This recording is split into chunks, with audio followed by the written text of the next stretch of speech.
While most of us have learned to read by the ages of 5 or 6, it is between the years of 6 and 9 that the real challenge takes place of mastering some 100 phonic rules, learning to recognize 3,000 words with just a glance, and develop a comfortable reading speed approaching 100 words a minute. One must learn to combine the words on the page with half a dozen squiggles called punctuation into something, a voice or image in the mind that leads to the formation of meaning. Had someone told me in the first grade that I had to do all of this, I most certainly would have burst into tears.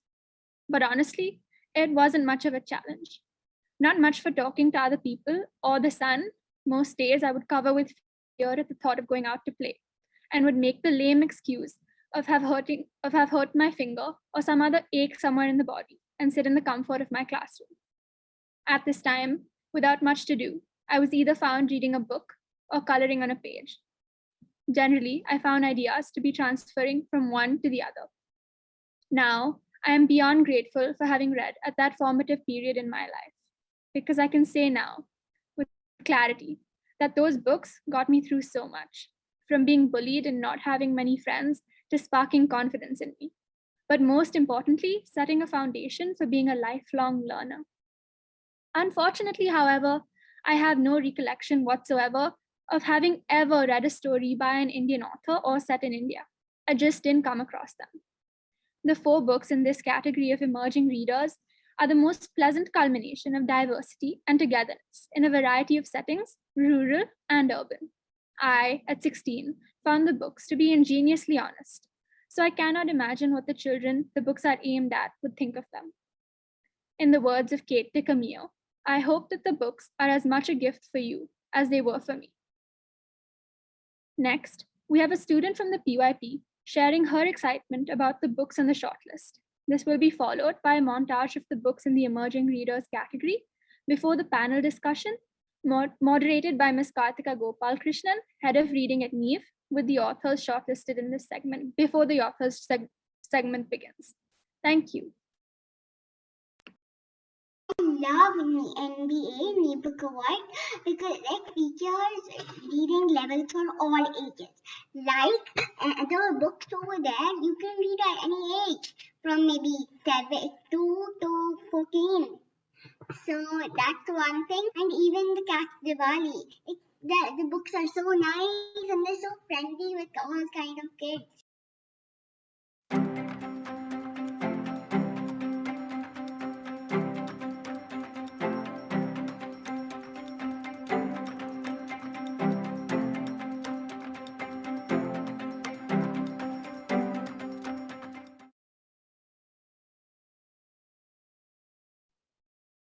Thank you, Ronak and Daisha, for sharing your thoughts about the books on the shortlist. For those of you who've just joined us, my name is Karthika. I love to read. I'm here today because I'm going to be moderating the panel discussion with the authors shortlisted in the Emerging Readers category. Before we dive into the panel, there are a few housekeeping rules that I'd like to share with the audience. Please post your questions in the Q&A box. Do specify if you want a particular panelist to answer a particular question. As this is a webinar, if you do raise your virtual hand, we won't be able to call on you. So all questions in the Q&A box. The detailed bios of the panelists will be put up in the chat box, but here's a brief introduction of the wonderful books and the creators shortlisted for the NEEF Book Award 2021 in the Emerging Readers category. We have a mix of books this year which delve into different threads that make up the fabric of childhood. Irrepressible curiosity, forging and deepening bonds of friendship by banding together to beat the odds, as well as seeing yourself and the world around us with fresh eyes. Today, we are joined by the award-winning children's author, Nandini Nair, who is shortlisted for her book, Minnie's Questions, about a little girl who engages keenly with the people and places around her. Welcome, Nandini. Hi, Karthika. Good to be here. Lovely to see you. We have the infectiously enthusiastic Harshika Udasi, shortlisted for Friends Behind Walls, which tells the story of Innu and Putti and how their friendship persists despite their families being at loggerheads and the unexpected discoveries that are unearthed as they navigate through the situation. Welcome, Harshika. Thank you for having me here, Karthika. Happy to be here with you. Lovely to see you. The ever-thoughtful writer Arefa Tehseen, shortlisted for the book The Chirmi Chasers, joins us next. It's incredible how many layers Arefa's managed to pack into this slim book. There's overcoming prejudice, there's celebrating the underdog, while shining a spotlight on a quintessentially indigenous community and sport. Thank you for joining us, Arefa. Thank you, Kartika. Thank you for having me here. Lovely to see you. Serving up strong slices of nostalgia with her depictions of vintage clocks and the quaint little pockets of India that come alive in its thriving bylanes, Varsha Seshan is bound to make her readers smile with the Clockwala's clues. It tells the story of two 8-year-old girls who have to solve a puzzle before time runs out. Welcome, Varsha. Thank you so much. I'm happy to be here. Good to see you. And fueled by her own love for nature and the inspiring work done by an organization in her local community, turning a city park into an urban organic farm, Nandita Dakuna joins us with her story of external and internal transformation that takes place in her central character, Zara's world, in The Miracle on Sundarbagh Street. We're glad you could join us, Nandita. Hi, Kartika. Lovely to be here. Hi, good to see you. It's so nice to see all of you here together because I know all of you through your books. So I'll get started with my first question.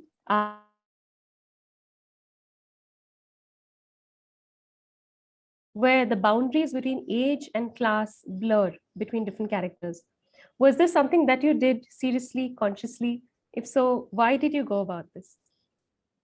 Maybe we could get Varsha to go first, reverse alphabetical order. Thank you, sure. So for me, yes, it was conscious, but it was also unconscious in so many ways because I don't think children really see age the way grown-ups do. I mean, for example, I conduct book clubs and sometimes children, being children, ask me, how old are you? And I often ask them, how old do you think I am? And they say, I think you're really old. You might be 12. And there are other children who say, I think you may be old and you might be 102. And I think both of these ideas are quintessentially childlike. And that's why I would say age blurs in any books that I would like to write for children. That's lovely. Thanks so much, Varsha, for sharing that. And such a question that you get, right? When you interact with kids a lot. Thanks so much. Nandita, what do you think about this? No, Karthik, I think it's very critical, of course, to have diversity in our children's books today, be it, across ages or like you mentioned. But I think when it works strongest is when diversity is not necessarily at the center stage of the book or the point, the theme of the book really, but it's there. It might be there visually. It might just come together in the background. But if the story is really a slice of normal life, then where the book scores is when children see similarities really in all the characters, despite the sort of subtle diversity, or perhaps reading about unfamiliar or other categories and segments and localities. But it's when they see the similarities between their lives and those stories that they can connect beautifully, and that they realize that we're different, but in so many ways we're the same. That's when it becomes even more powerful. And that's the way it was at Sundarbagh Street, really. I don't think I set out to write a book about how different people came together. I mean, that wasn't really the intent. But so many of my discussions now, when I do book readings or sessions, do come, children do talk about this, about how people across ages are working together in that garden and so on. So it's there at the back of the mind. Yeah. That's lovely. And what you just said, Nandita, reminded me of this other book that I read called Seed Folks by Paul Fleischman, which is a bunch of a child plants a seed in an alley. And there are people from different nationalities who come in to grow it, nurture it for their own specific purposes and reasons and their own history. So thank you for raising that. Thank you so much. Nandini, what do you think about this, about the boundaries and the blurring of age and class in books? So I think if it is a consciously thought out decision, it shows in the book. So I think for me, it has to come organically. It's not something planned. And in my case, with Minnie's Questions is part of a series. So it's the second book.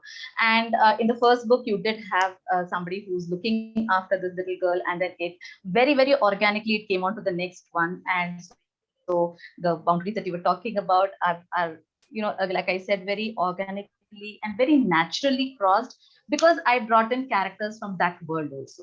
So I think that in any book that sets out with the intention of doing this, making it a book which is about differences, which look the same, I think that it kind of shows, the effort shows, and it has to be done very naturally, and it has to be central to the story for it to convince the reader, but primarily to convince the author also.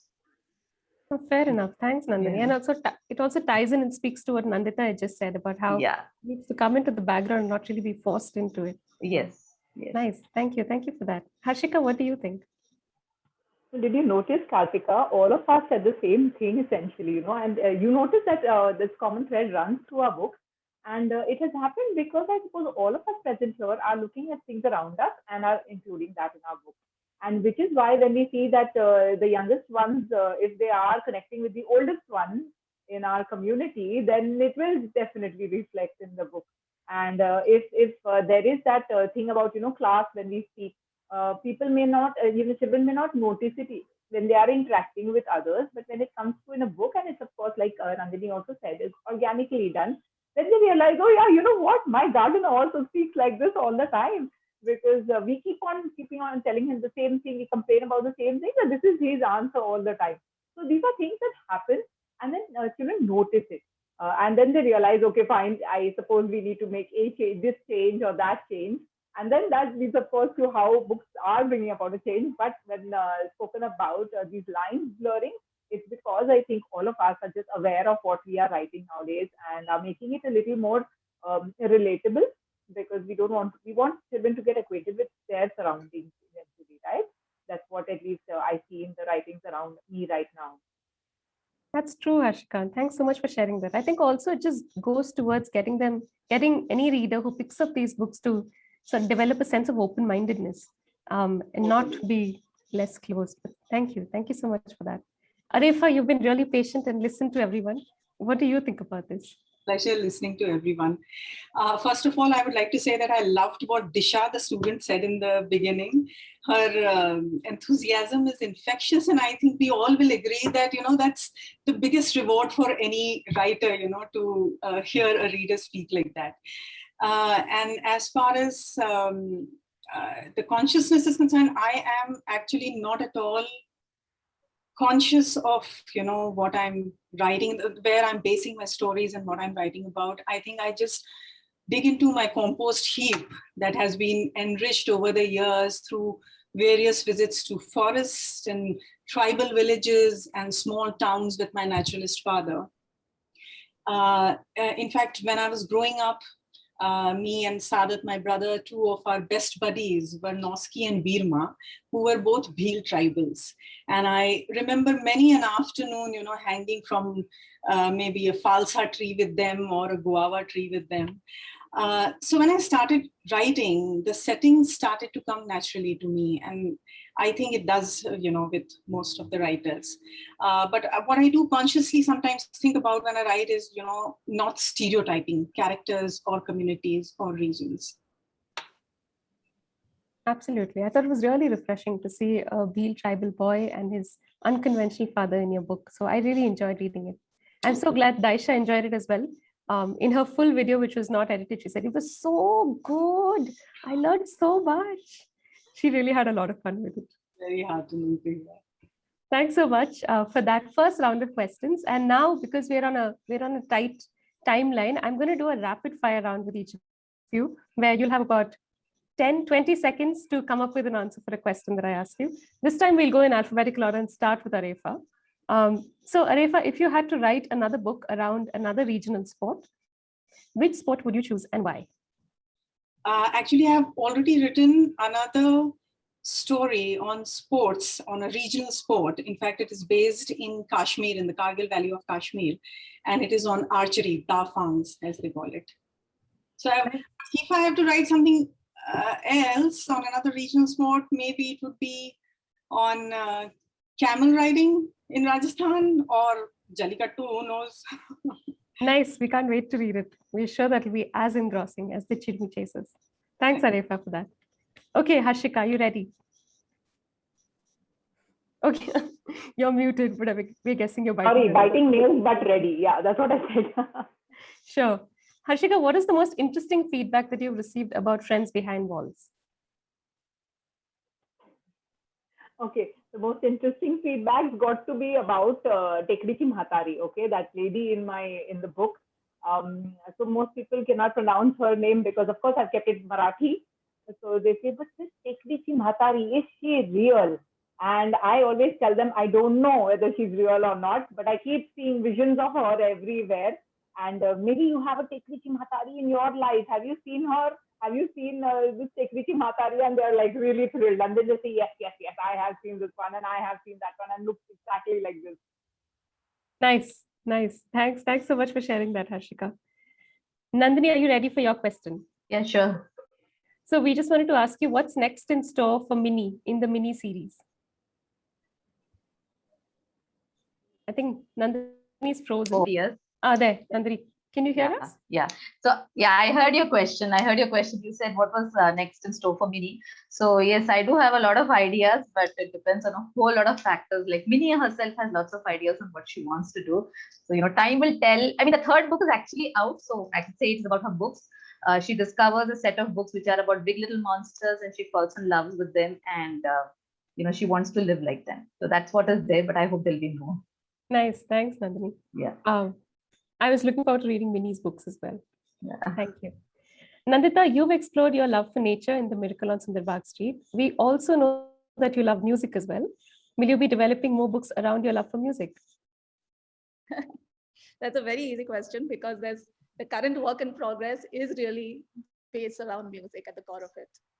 Okay. Yeah. Nice. Right from the time of old record players coming down. I won't say any more now. How nice. I'm so glad that we were able to divine this and ask you this question.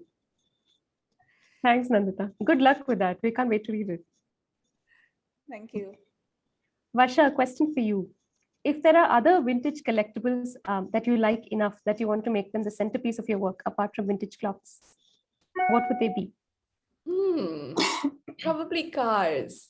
Cars, I think, are quite fascinating as well, but I know that would require a lot more research because I don't know so much about cars, but I think vintage cars are really cool. So I would love to do a book on cars. Lovely. Okay, sounds great. Can't wait to read it if it happens. Now, I want to ask all of you a question that's open, and any of you feel like answering, feel free to jump in. I want to ask you a question about how do you think characters in children's books in this age group prompt readers to emulate a sense of agency? And do you feel like this might be aligned with the nature of these books themselves, where emerging readers are essentially transition books, where children are trying to transition from picture books to more complex picture books or picture books to chapter books? So do you feel like this might be an interesting characteristic for these books to be imbued with?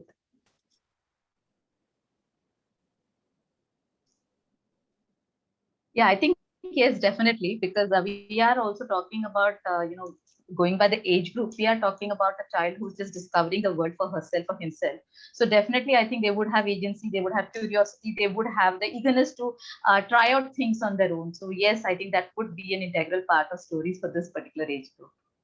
Thanks so much, Nandini. Harshika? If I may add. Yeah, so what I'm saying, I'm so sorry, Nandita. Let Nandita go first. Okay, I'll go first, fine. So when I was writing this book, Friends Behind Walls, there was this one little place where the children have to step out on their own to discover this lady called Tekrichi Mhatari and know the story. And I kept on thinking, do you think I should put them out on their own? Should I put them out on their own? Then I said, hey, no, it's a children's book. The children have to take their decisions. They have to explore their world. So my sense of agency, yes, there is that control that comes in. They did go out eventually in the book. And they did do their own, they led the story. So yes, definitely, Kartika. Thank you for that, Harshika. Go ahead, Nandita.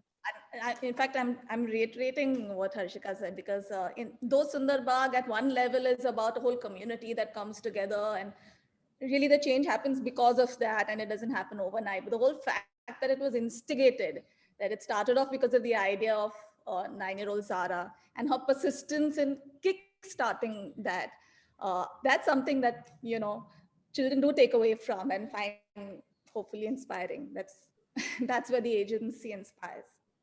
Nice, thank you. I think we'll have audience questions coming in just a bit. I would like to say, I mean, to Yes. add to what everyone said here, is that, today the children, especially in India, in the middle classes, they are growing in a very protected environment. We are very concerned about hygiene. We don't walk to school. We either take a private car or a bus to go to school. So where does the exposure come from? So we need these books, in the absence of this exposure, we need these books to connect children, to these issues. Because when I was growing up, the only Chaudhary I knew wore a safa and he was a chacha. And we all, of course, loved all the heroes without flaws that we had. But today you have, heroes with flaws. You have kids with disabilities. Kid 2's very mad day. You have, we are talking about grandparents with Alzheimer's. We are talking about parents who are gay. We are talking about pellet injuries in Kashmir. We are talking about, the Sikh community during emergency. So, it's the writing for children in India has grown incredibly rich. And as far as the transition is concerned, I would like to tell you my story of transition. It of course happened at a higher level of reading, but I think I must tell you this. So in my 9th grade, my brother Himalay, he gifted me Wuthering Heights. It took me some time to figure out the meaning of wuthering. So after I figured it out, I started reading it. And it took me hours to read the first few pages because I could not figure the relationships in that. I just couldn't get my head around it. And then I had my eureka moment. And I was like, okay, cousins marry in that society. So, that was my moment of revelation. And after that, I left all my Mills and Boons and Enid Blytons behind, and I started devouring Russian classics and Hindi classics and English classics. So that was, my moment of transition. And I think the kids who are graduating from picture books to chapter books would be feeling something similar. Oh, lovely. Thank you so much for sharing that, Arepa. For sharing your own story of transition, along with everybody else's thoughts on that question. Thanks so much, everyone, for that. We have Sneha, who's joining us from the NLF team with questions from the audience. So Sneha, over to you. Thank you, panelists. Thank you, Ms. Karthika, for this delightful discussion. I thoroughly enjoyed it, and I'm sure the audience did too. So I have some audience questions for all of you. Taking forward what all of you spoke about regionality and diversity and exposure, how important do you think it is for all of us to include bilingual books for emerging readers that help them make more meaningful collections between their identity, language, and any other culture or language? This question is open to all the panelists. May I? So I think it's important. I really think it's important, and particularly because I conduct several writing programs where children typically write about Laura and William and James and all the others. And when you question them closely about why they do this, it's because so some of them who have an answer say that it's very unlikely that I'd go to a shop and speak to them in English. And this is a valid point. If you go to a small shop, I'm not going to go there and speak to them in English. So in a sense, what they're trying to do is make their story believable. But what is happening is that it's becoming a lot more unbelievable. And I think that, especially considering we come from such a multilingual society, I think bilingual can even be taken a lot further, where you have you don't necessarily have the same text in multiple languages, but you mix texts, because really that is how we speak. And I think that would be something that the future of publishing in India could head towards. Nice. And that's a good hat note to all the publishers in the audience. Harshika wanted to say something? Yeah, I just said, when I read my books with children, and, I usually put in, like in Kitu, I had Gujarati words come in, and in Friends Behind Walls, I have Marathi words coming. So children are like, for a moment, they're like, but is this an English word really? Because it's not italicized. So I tell them that no, it's like when you're reading another English book and you see a French word, for example, what do you do? Well, we usually just use Google, or we ask somebody around us what it means and things like that. So I said, just go ahead and ask what this means. And we'll be happy to tell you what it means. Otherwise, maybe you know somebody who speaks Marathi. Go approach that neighbor, approach that friend, and let's just go and make it a more, inclusive kind of a reading session. And then they did that for, there's an entire poem in Marathi. And then one small kid called up her Masi, who stays somewhere here in Marathi, in Mumbai, and knows a bit of Marathi. And she spoke it, sort of read it out to her. And it was such a fabulous, they had such a great reading over the phone. So I suppose we must do that. And Varsha, you're absolutely right. Publishers should come ahead and encourage, if we have other words from other languages included, we must absolutely do that. Yeah, it reminds me of Tulika's word bird books that they do so well. Thank you. Unfortunately, we have run out of time, so I cannot pass on more questions. Over to you, Ms. Karthika. Thank you so much, Ms. Neha. And thank you so much to all our panelists for being here today. I had such a fun time. I hope you did too. I hope you do stay on for the awards announcement, and I wish you all the very best for the awards today. Thank you so much for all your time. Thank you so much. Thank you. Thank you very much. Thank you. Bye.